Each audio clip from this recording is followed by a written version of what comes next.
You can travel on a bus. You can ride around on a bike. Oh, if your name is Zakariya, you can be Pushed around in a pushchair. When you come to Sri Lanka, there's only one way to get about. But why not do something different and drive around the whole country truly like a local? Intrigue? Stick around and find out.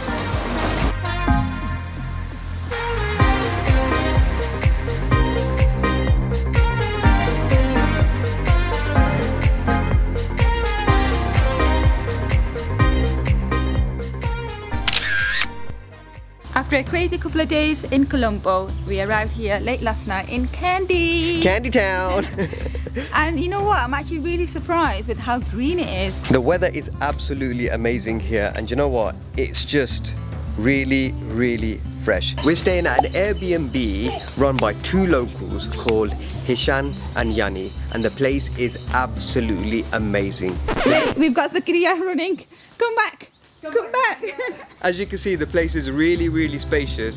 The rooms are absolutely amazing, and the location is in a quiet place just outside the main Kandy town. So we've got a whole day of exploring, but before we do that, we're gonna go and have some breakfast. Amazing. It's the cutest ever.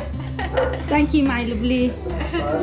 Woohoo! This is gonna be the first proper, authentic Sri Lankan breakfast that we've had since we've been here. So I'm quite excited about that. Straight in his mouth. Mashallah, good lad. Oh my god, right, I'm gonna go in. I'm gonna try this. These look like some amazing sort of potatoes. And I did say to her, I do like it a bit spicy. Just try a little bit of everything on my plate first. I think that's a good idea. This is a coconut sambal. Yeah. Which is not spicy, Yanni just told us. We've got here some Sri Lankan style pancakes, which I'm excited to try. Coconut. This dal is a non-spicy version of the yellow dal that my mum makes. Non-spicy version. It is very, very, very close. Oh, it's actually got a teeny bit of spice. Alright, and then mix it with a bit of string hopper.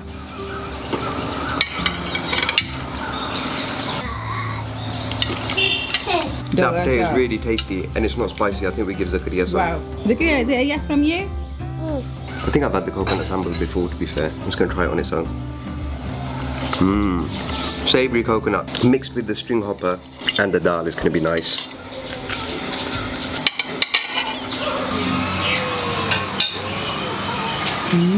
Right, so that's breakfast done. Now it's on to the crazy part. Ever since we started travelling in March last year, we've gone for the more conventional modes of transport. We hired a car in Pakistan, we drove around in Thailand on a motorbike, and we even took an overnight sleeper bus in Vietnam. We're changing things up here slightly in Sri Lanka, and we're going for something that's not your usual type of transportation. We're traveling around the next month in Sri Lanka in this bad boy. Check this thing out. That's right, we've got a tuk-tuk for the whole month that we're here, and we're going to travel around Sri Lanka at our leisure, and hopefully we're going to get to see parts of this beautiful country that we probably wouldn't have been able to see if we took your taxis, buses and all that kind of stuff. So there's certain things that you have to check every single morning before you ride out for the day. I've read a lot about this online before picking up the tuk-tuk, that the fuel meters in tuk-tuks are not accurate, so don't go across them. They always might show they're half full, full or empty. When you fuel up, take a note of what the mileage is. After 200 kilometers, you know you need to head to the gas station. And there's some things that happen on the road here which are quite normal but are very different back in the UK. So we went through some of those things as well. But now all the checks are done, off we get on the road. Zakariya is buckling up on his first ride in the tuk-tuk. It's like you're going on a roller coaster now. Hey, I like that. So after some initial instructions by our lovely driving instructor here, it's my chance now to get used to this tuk-tuk. So we're going to start on what looks like a semi-quiet road, go straight, do a U-turn, back, do a U-turn until I feel a bit more confident, and then we're going to go to the busy road. I am a teeny bit scared, I'm not going to lie. Right, let me remember this. Starting it is a different way than doing a car. Left hand key, right hand gas, turn, give it a little bit of gas and it should start up. That's too much, but a little bit. There he is, the apple of my eye. Bye.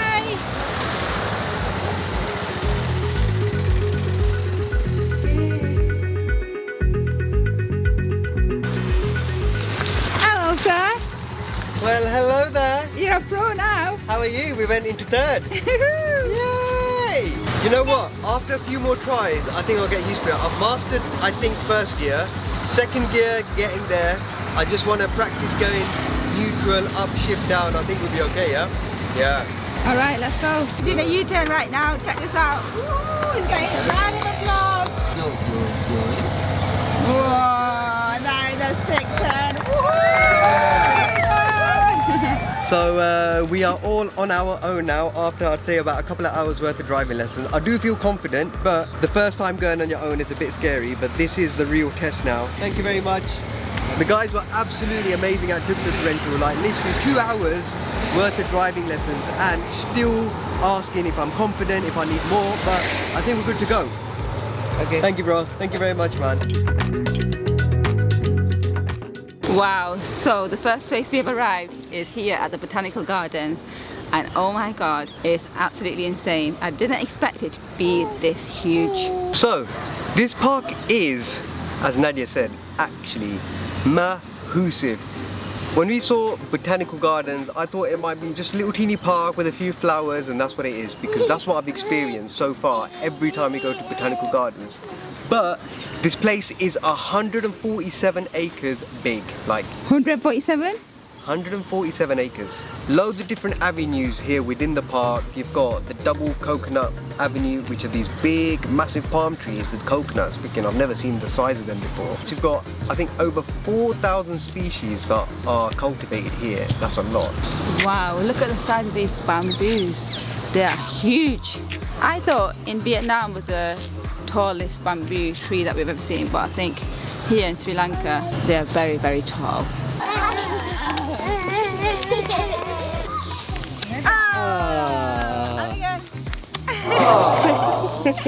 This little road here, full of these coconut trees, has to be probably one of the best little roads here within the Botanical Garden.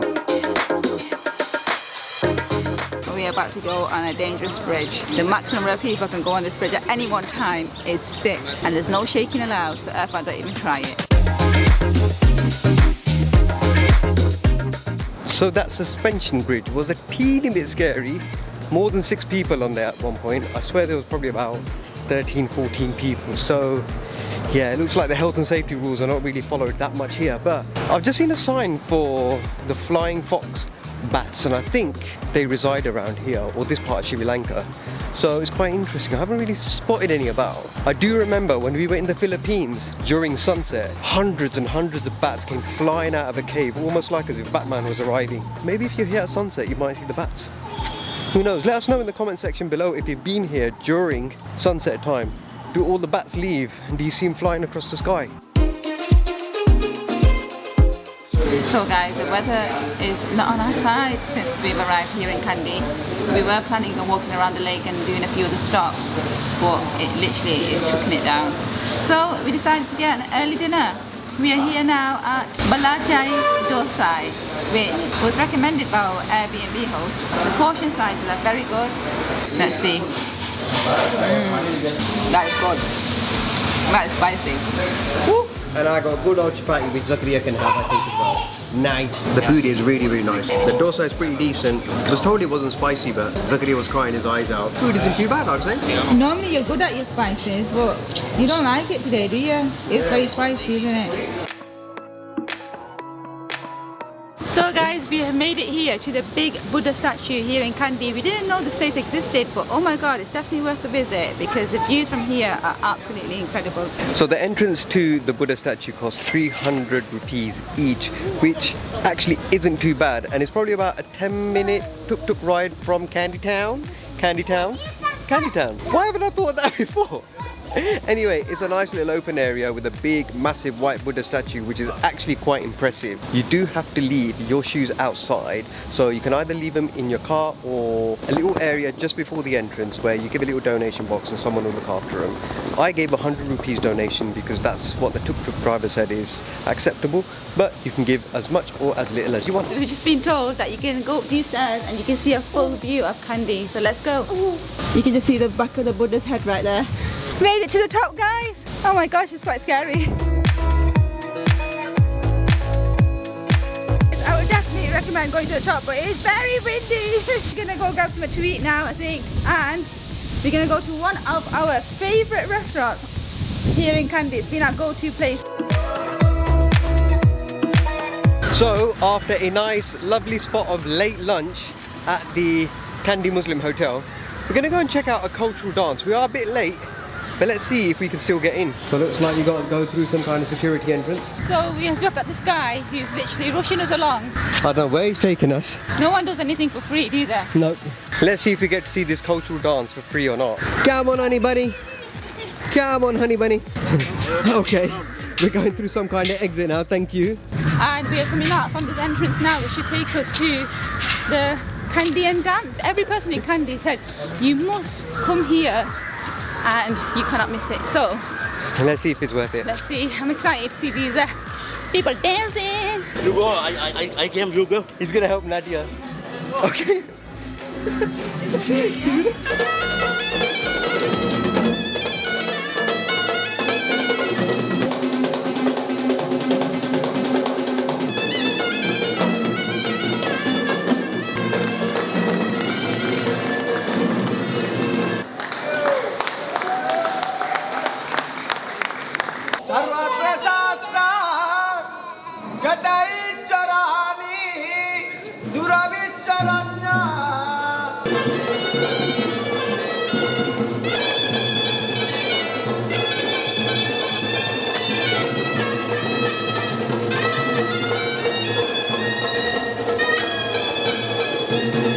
Oh my gosh, I have not laughed like that in so long. That guy was on speed, I'm telling you. He was rushing us so much, but it was good in a way because we actually made it to the dance show, and I've got to say it was really, really impressive. I was not expecting the fire. Definitely recommend it. It's pretty awesome. Yeah. I'm just glad that we got to make it, to be honest. But I would say watch out who you speak to around the temple area, because they will basically take you and want tips as well at the end. Obviously the guy wasn't doing it for free, so I gave him a little bit. He was asking for a bit too much. I think he was asking for like $10, which is weird. But anyway. wow guys, we've just made it outside now by the Kandy Lake and the sun is setting. It looks absolutely beautiful. Beautiful, check it out. Alright guys, that's our trip in Kandy come to an end. We hope you really enjoyed this video. We've had such an amazing time. This place is definitely worth a visit and a nice stop before you carry on traveling around Sri Lanka. So guys, on that note, make sure you stay tuned for our future uploads while we travel around Sri Lanka. We have got a big adventure tomorrow and that is going to be really exciting. It's Irfan's first time going long distance in a tuk-tuk. On that note, see you in the next one guys. Take it easy. Ciao.